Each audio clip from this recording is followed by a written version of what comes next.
광야에서 외치는 자의 소리라는 제목으로 하나님 말씀 보고 더 기도하도록 하겠습니다. 이제 예수님의 태어남까지 우리가 지난 장에서 다뤘고, 본격적으로 예수님 예수님께서 이제 공생애 30살이 되셔서 예수님의 공생애를 시작하려는 그 시기 가운데 와 있는 거죠. 그럼 시작이 어떻게 되어 있냐? 로마의 티베리우스 황제가라고 되어 있습니다. 자, 예수님이 태어나실 때는 황제가 누구였나요? 누가 명예에서 호적하러 가라 그랬죠? 뭐라고요? 아우구스투스라는 황제가 그때 당시에 첫 황제, 그러니까 이제 카이사르가 있었고 거기까지 집정관이었고, 아우구스투스가 첫 번째 황제가 되면서 천하 만민에게 호적을 해라, 인구 조사를 해야겠다라고 해서 인구 조사를 했고, 그때 예수님께서 베들레헴으로 가서 태어나셨고, 그리고 아우구스투스 황제가 죽고 새로운 황제, 로마의 티베리우스라는 황제가 그 뒤를 이은 첫 번째 황제가 돼서 전 세계를 다스린 지 15년째 되던 해가 됐습니다. 그러니까 어쨌든 요것만 봐도 그 당시의 역사를 알던 사람들, 그 당시 살아가던 사람들은 시기가 꽤 지났구나, 이제 요거를 알 수 있게 된 거죠. 한번 황제가 바뀌었으니까. 황제가 바뀌고도 꽤 시간이 지난 후의 일이네를 알 수 있는 거고, 여기 보면 본디오 빌라드는 유대 총독으로, 헤롯은 갈릴리 지방의 왕으로, 형제 빌립은 이드레와 드래곤이 지방의 왕으로, 루사니아는 아벨레네 지방의 왕으로 있었다라고 되어 있어요. 그런데 많은 역사학자들이 여기 나오는 이 사람들의 직함이 정확하게 이거랑 맞아 떨어지느냐라고 하면은 그냥 물음표를 붙입니다. 왜냐하면 2000년 전의 일이기도 했거니와, 당시 로마 사람들은 비슷한 지역에 각기 다른 권력을 지닌 총독이든 집정관이든 왕이 등을 보내서 그 지방을 다스리게 하는 일이 많았기 때문에 누구가 정확히 왕이냐, 이거는 그렇게 역사적으로 중요한 건 아니고, 그냥 그 당시 살던 유대 사람들이 보기에 저기에는 누가 왔고 저기는 총독이 왔고 저기는 왕이 왔던 그런 어떤 혼란스러운 시대다 정도로 우리가 알고 있으면 될 것 같아요. 그러니까 이스라엘이라는 한 나라가 있었는데, 그 나라가 로마의 지배를 받다 보니 유대 지방은 누가 다스리고, 갈릴리 지방은 누가 다스리고, 그 외의 지방은 또 다른 왕이 다스리고, 이렇게 굉장히 혼란스러웠던 시기가 예수님이 오셨던 시기라고 보시면 될 것 같아요. 그러니까 우리나라가 이렇게 있었는데, 우리나라가 갑자기 일본에 의해 점령을 당해서 경기도는 스카무라가 다스리고 이런 느낌인 거죠. 그래서 그러니까 여기 이 각각 누구냐가 아는 건 중요한 일이 아니고, 이때 당시에 예수님의 나라는 다른 로마 제국의 침략을 받아서 갈기갈기 찢겨져 있었고, 정치적으로 굉장히 혼란스러운 시기였다. 왜냐하면 당장 여기 나오는 왕만 해도 몇 명이에요. 총독과 왕만 해도 4-5명이 되니까 그 4-5명이 서로를 견제하고 조금이라도 자기 권한을 더 가지려고 막 이렇게 정치적으로 싸우던 시기가 예수님이 오시던 시기였고, 밑에 2절 안나스와 가야바가 대제사장으로 있던 시절인 거죠. 그러니까 정치적으로는 몇 명의 왕이 등장해서 굉장히 혼란스러운 시기였고, 종교적으로는 안나스와 가야바라는 대제사장들이 있던 그런 시기에 있었다는 거죠. 여기까지가 세상이 예수님을 모르는 사람들이 중요하게 생각하는 곳입니다. 누가 우리를 다스리고, 누가 최고 권력자고, 누가 종교적으로 가장 큰 권위를 가지고 있고, 이것들이 세상이 보기에는, 예수님을 모르는 사람들이 보기에는 진짜 중요한 이 세계가 이쪽에 있는 거죠.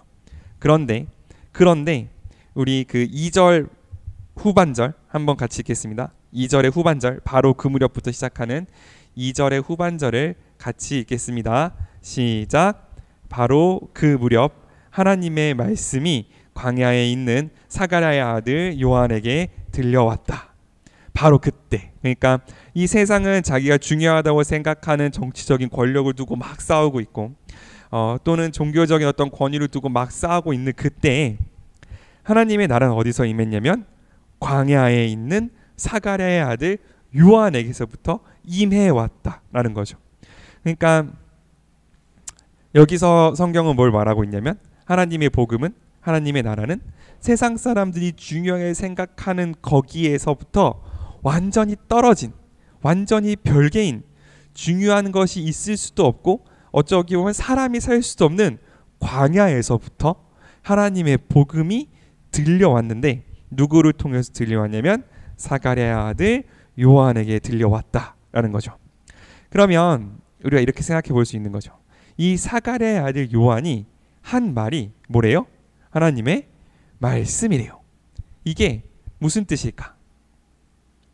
사가랴의 아들 요한이 도대체 뭘 전달했길래 이 사가랴 요한이 한 바로 그 말이 하나님의 말씀이라고 하는 걸까를 우리가 한번 알아봤으면 좋겠습니다. 자, 이 사가랴의 아들 요한이 뭐라고 했느냐? 이렇게 말했습니다. 8절, 우리 8절 한번 같이 읽겠습니다. 8절 시작. 너희는 진정으로 회개했다는 것을 보여줄 만한 바른 행동을 하라. 그리고 속으로나마 아브라함이 우리 조상이다 라고 말하지 말아라. 하나님께서는 이 돌들을 가지고도 아브라함의 후손이 되게 하실 수 있다. 그러니까 요한의 말이 하나님의 말이다 라는 건 무슨 뜻이냐면, 누구든지 요한의 말을 듣고 그 말대로 회개하면 살아날 거고, 요한의 말을 듣지 않고 회개하지 않으면 죽을 거라는 거예요. 요한의 말을 듣고 회개하면 살 거고, 그렇지 않으면 죽을 것이기 때문에 이 말씀은 곧, 요한의 말은 곧 하나님의 말씀이 될 수 있었던 거죠. 우리에게 주어진 복음도 마찬가지라고 저는 생각해요.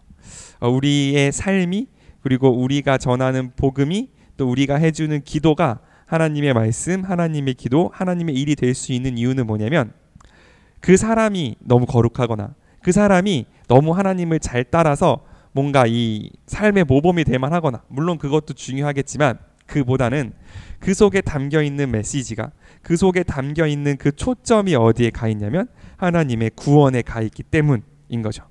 그러니까 요한이 어려서부터 광야에 살았고 메뚜기와 석청을 먹었기 때문에 이 말씀이 하나님의 말씀인 게 아니라, 이 말씀이 하나님의 말씀인 이유는 그 초점이 같기 때문에, 이 세상 사람들은 누가 왕이고 누가 대제사장인지를 따질 때 하나님은 어떻게 하면 이 백성의 죄를 깨끗하게 할 거냐를 두고 고민하고 사람들을 보내셨는데, 사도 요한의 초점이 어디에 가 있었냐면 바로 이 죄의 문제, 예수님이 우리 이 땅 가운데 오신 그 이유가 되시는 그 죄의 문제에 가 있었기 때문에 사도 요한은 하나님의 말씀을 대언할 수 있었던 거죠.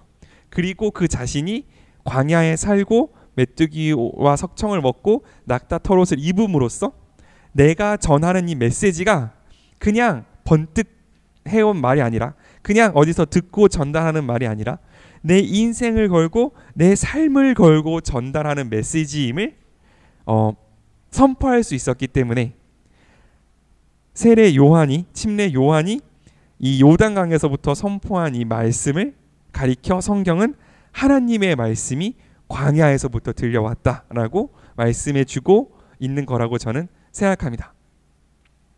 그래서 우리도 하나님의 말씀을 전달하기 위해서는 이 두 가지가 다 필요한 것 같아요. 우리의 관점, 우리의 관심, 우리의 어떤 우리의 집중이 어디에 가 있느냐.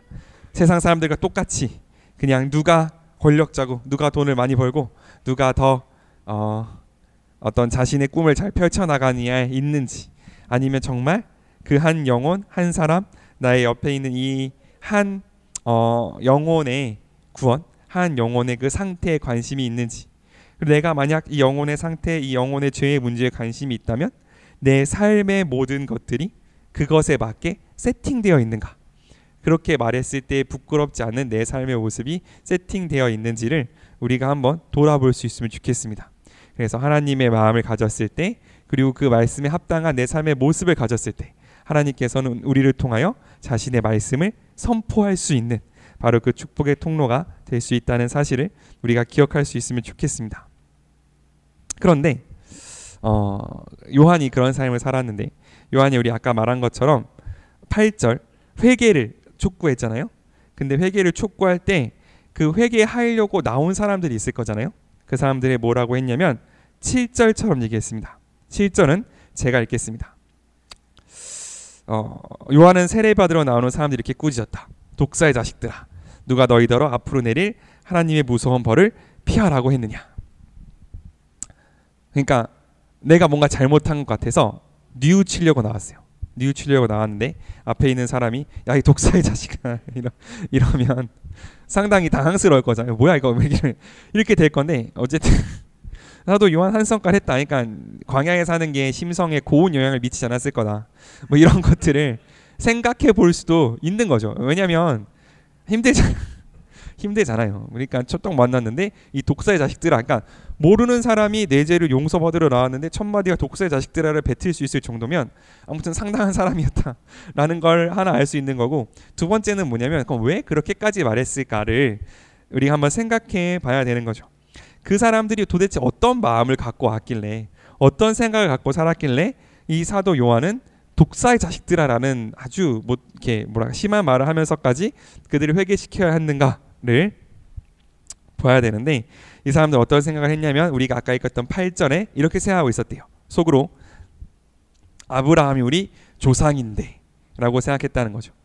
그러니까 이스라엘 사람들은 뭐라고 생각했냐면, 내가 구원받을 수 있는 이유, 내가 하나님 나라의 백성일 수 있는 이유는 뭐냐면 아브라함이 우리 조상이기 때문에, 그러니까 하나님이 아브라함과 한 약속 때문에 나도 자동적으로 하나님의 백성이다 라고 생각하고 있었다는 거고, 그렇게 된 이상 내가 어떻게 살고 무슨 짓을 하든 나는 하나님의 백성이니 구원받았다 라는 생각을 이 사람들은 갖고 있었다는 거죠. 사도 세례 요한은 바로 그 생각을 굉장히 많이 비판했던 거예요. 바로 그 생각이 독사의 자식들의 생각이었던 거죠. 왜냐하면 아브라함의 아들이면, 아브라함의 자손이면 아브라함의 자손답게 살아야 할 의무도 같이 있는 거예요. 아브라함의 자손이면 아브라함의 자손답게, 하나님을 따랐던 아브라함의 자손이면 우리들도 마찬가지로 하나님께 순종할 의무가, 순종할 그 책임이 우리한테도 있는 건데, 그 책임은 쏙 빼버리고 이 아브라함의 자손이라는 바로 그 사실, 2000년 전에 있었던, 그때로부터 2000년도 더 넘게 전에 있었던 바로 그 사실 하나만을 붙잡고 내가 지금 어떻게 살든 상관없이 나는 하나님의 사람이라는, 굉장히 이 하나님을 어떤 살아있는 분이라기보다는 그냥 계약의 한 상대편, 어떤 구원을 주는 자판기처럼 생각하는 아주 교만한 생각이 이들 사람의 머리 가운데 있었던 거죠. 사도 요한은 그거를 지적했던 거예요. 회개했다는 바른 증거. 그러니까 이거는 뭐냐면 네가 구원받을 만큼 깨끗함을 보여라 라기보다는 두렵고 떨리는 마음이 있는지를 보여달라는 거거든요. 내가 살아있는 하나님 앞에 아브라함이 하나님을 따랐던 것처럼 나도 하나님을 따르는 그 두렵고 떨리는 마음이 있는지, 그게 있다면 그는 하나님을 살아있는 분으로 대하고 하나님을 나의 주님으로 대하는 거지만, 그게 없이 몇천 년 전 내 조상의 계약 때문에 당신은 나를 구원해야 됩니다라고 말한다면 그는 하나님을 살아있는 분으로 대하는 것도 아니고 그저 우상과 똑같이 내가 제물을 드리면 나에게 복을 줄 의무가 있는 어떤 대사인 것처럼 대하는 사람들이었기 때문에 세례 요한은 여기서 강력하게 독사의 자식들이라고 그들에게 경고를 할 수밖에 없었던 거죠. 그래서 우리도 한번 돌아봤으면 좋겠어요. 우리가 하나님의 백성, 하나님의 자녀, 하나님이 나를 도와주셔야 한다고 기도하는 근거가 무엇인지, 우리가 하나님의 사람이라고 생각하는 근거가 무엇인지를 날마다 두렵고 떨리는 마음으로 돌아볼 수 있는 우리가 될 수 있으면 좋겠습니다. 예전에 한번 하나님을 찾았던 어떤 우리의 추억이 돼서도 안 되겠고, 혹은 어떤 내가 그냥 들어서 알고 있는 나의 어떤 지식에 머물러서도 안 되겠고, 내가 날마다 정말 두렵고 떨리는 마음으로 여기 8절에 나오는 것처럼 회개했다는 것을, 하나님을 사랑한다는 것을 보여줄 만한 행동이 우리 가운데 있는지, 내가 날마다 하나님을 찾고 하나님을 순종하며 하나님 앞에 나아가는 그 행동이 우리 가운데 있는지를 우리가 돌아볼므로써 날마다 하나님을 사랑하는 우리가 될 수 있으면 좋겠습니다. 아멘. 그래서 마지막으로 우리 한번 10절을 한번 같이 읽고 마쳤으면 좋겠는데 우리 10절 한번 같이 읽겠습니다. 10절 시작. 사람들이 요한에게 그렇다면 우리가 어떻게 해야 되겠습니까? 하고 물었다. 만약 우리가 그렇게 산다면 날마다 두렵고 떨리는 마음으로 하나님을 따라 살고 하나님을 따라 살자고 말하는 삶을 산다면 사람들이 우리한테 물어볼 거예요. 그러면 어떻게 해야 됩니까? 우리가 어떻게 해야 하나님을 진짜 따르는 게 되나요? 라고 물어볼 거라는 거죠. 그때 우리가 대답할 말이 있는가? 우리가 그 사람들에게 해줄 하나님의 복음이 있나?